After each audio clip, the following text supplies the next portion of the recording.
This mission was not and has not been about. U.S. Defense Secretary Pete Hegseth says strikes on Iran's nuclear facilities have devastated Tehran's program.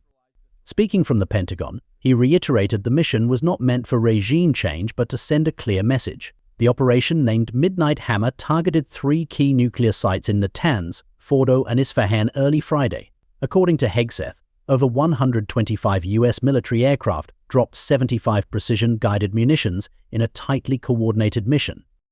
Vice President J.D. Vance says America is not at war with Iran but at war with Iran's nuclear program. He added that retaliation by Tehran would be a very poor choice and said Trump's decision followed intelligence warnings.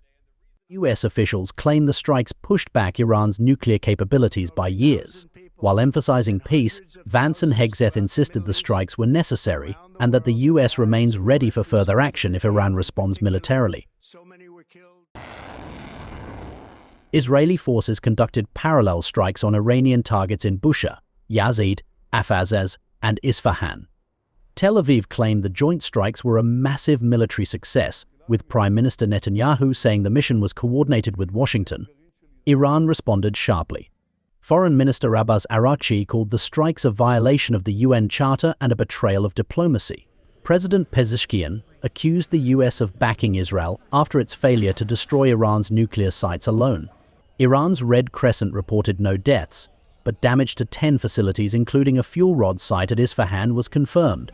The IAEA has said radioactive materials remain contained but stressed they cannot yet assess underground damage at Fordow. The Organization of Islamic Cooperation, OIC, is holding emergency talks in Istanbul. Member states, including Saudi Arabia and Turkey, have called for calm, urging a return to dialogue and condemnation of unilateral military actions.